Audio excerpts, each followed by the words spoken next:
Bismillahirrahmanirrahim. Assalamualaikum warahmatullahi wabarakatuh. Alhamdulillah. Alhamdulillahilladzi ja'ala ramadhana syahras siyam wa ja'ala layalihi waqtal qiyam wa anzala fihi al-Qur'an. Wassalatu wassalamu ala nabiyyina Muhammadin wa ala alihi wa sahbihi ajma'in. Saudara-saudaraku sekalian yang berbahagia, bagaimana kabar kita semua? Semoga dalam keadaan yang terbaik, semakin terbaik, terus terbaik dalam menjalani hari-hari di bulan Ramadan ini. Salah satu yang perlu kita ingat, khususnya menjelang memperingati nuzulul Quran, yakni ada hubungan yang kuat antara bulan Ramadan dengan Al-Quran. Apa itu? Saudara-saudaraku sekalian yang berbahagia, setidaknya kita bisa melihat hubungan yang kuat antara Ramadan dengan Al-Quran itu dari 3 poin. Yang pertama adalah bahwa Allah menyebut Al-Quran, bulan Ramadan adalah waktu diturunkannya Al-Quran. Lihatlah Al-Quran surat Al-Baqarah ayat 185. A'udzubillahi minasyaitonirrajim. Syahrul Ramadhan alladzi unzila fihi Al-Quran.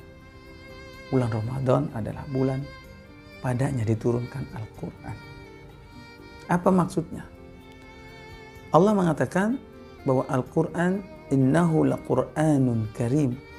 Sesungguhnya Al-Quran adalah sesuatu yang mulia. Tidaklah sesuatu yang mulia melainkan diturunkan di waktu yang mulia. Maka Allah jadikan bulan Ramadan ini adalah bulan yang mulia kepada Nabi yang mulia. Maka Nabi Muhammad SAW, Asyraful Mursalin, di sebuah tempat yang mulia, yaitu Tanah Haram, Makkah dan Madinah, dan oleh malaikat yang mulia, yakni malaikat Jibril alaihissalam, dan juga Allah memuliakan hati orang yang menerima Al-Quran tersebut. Khairukum man ta'allama Al-Quran.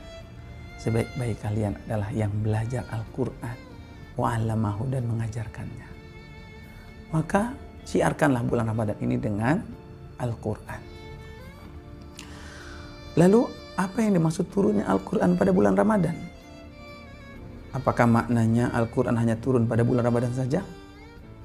Boleh jadi kalimat bulan Ramadan ini adalah lafaz yang disebutkan al-am yuradu bihil khas, tetapi yang dimaksud adalah khusus, di mana yang dimaksud kemungkinan bahwa Al-Quran itu turunnya pada inna anzalnahu fi lailatul qadar, di malam Al-Qadar, malam yang mulia, yaitu satu malam, ya, di mana Allah menurunkan Al-Quran tersebut fi lailatin mubarakah, di malam yang penuh dengan barakah, yaitu secara keseluruhan 30 juz dari Lauhul Mahfuz ke Baitul Izzah ke langit dunia.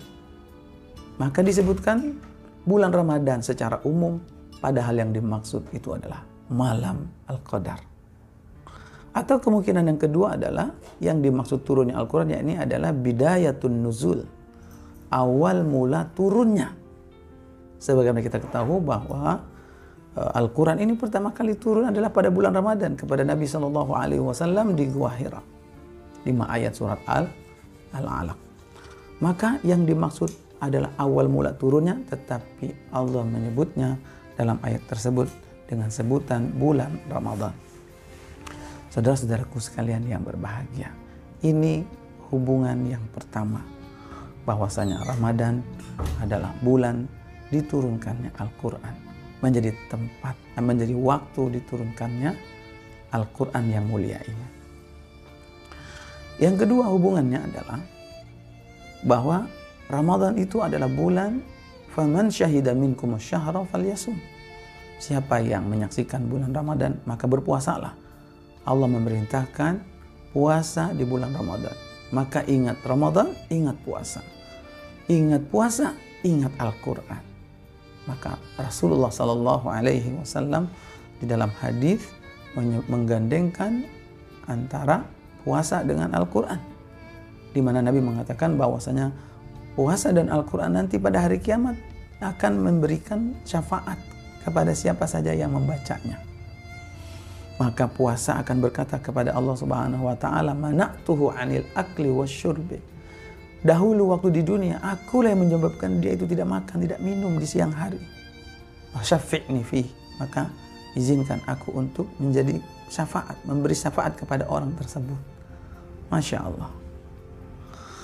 Lalu kemudian Al-Quran pun mengatakan, "Mana'tuhu 'anin naum." Aku yang menjadikan dia tidak tertidur di malam hari karena sibuk membaca Al-Quran. Maka jadikan atau izinkan aku memberikan syafaat kepada orang tersebut. Fayashfa'ani, maka keduanya pun memberikan syafaat.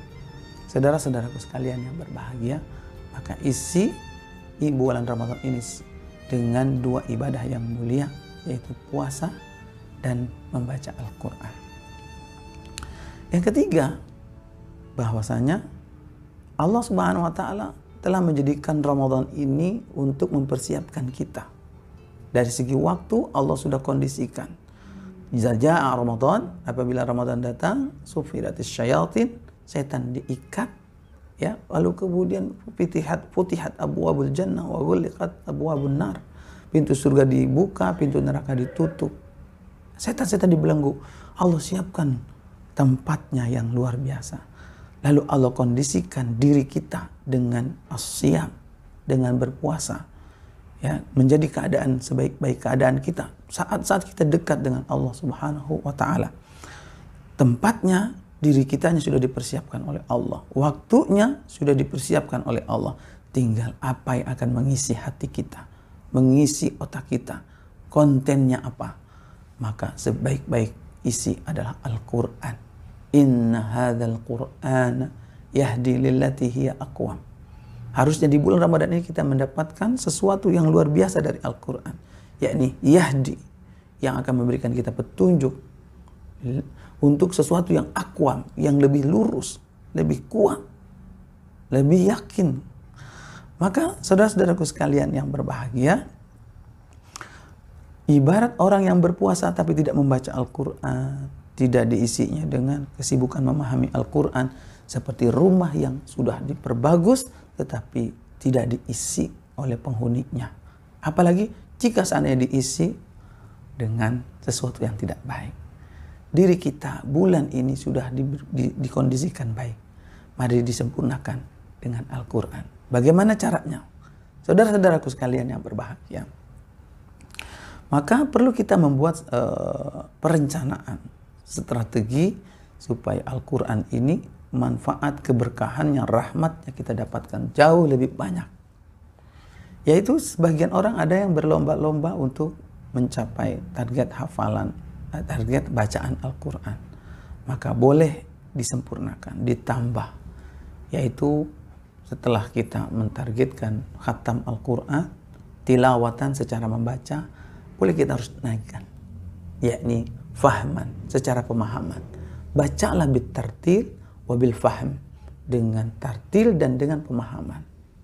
Ya, jangan hanya mengkhatamkan Al-Quran dari segi tilawah, tetapi kita tidak memahami isinya. Khatamkan Al-Quran dari sisi isinya. Gunakanlah Al-Quran jika kita belum memahami bahasa Arab, Al-Quran yang sudah disertai dengan kosakata bahasa Arabnya. Kalau sudah, kemudian ditingkatkan menjadi amalan. Mana ayat-ayat yang akan kita amalkan. Ditingkatkan lagi menjadi hifzan, menjadi hafalan. Dan bahkan ditaikkan lagi. Terus menjadi da'awiyan. Yaitu sesuatu yang kita dakwahkan, kita ajarkan, kita sebarkan. Maka dengan demikian level interaksi kita dengan Al-Quran naik. Sebagaimana itulah sesungguhnya misi kemuliaan Ahlul Quran nanti di dalam surga. Dikatakan kepada sahibul Quran, irqa wartaqi, naiklah dan terus naik. Karena sesungguhnya derajatmu di surga itu pada terakhir ayat yang engkau baca. Semakin kita tingkatkan, semakin tinggi derajat kita di surga nanti. Dan latihannya ada di bulan Ramadan. Setelah itu, setelah bulan Ramadan, tinggal kita lanjutkan. Mudah-mudahan bermanfaat. Wassalamualaikum warahmatullahi wabarakatuh.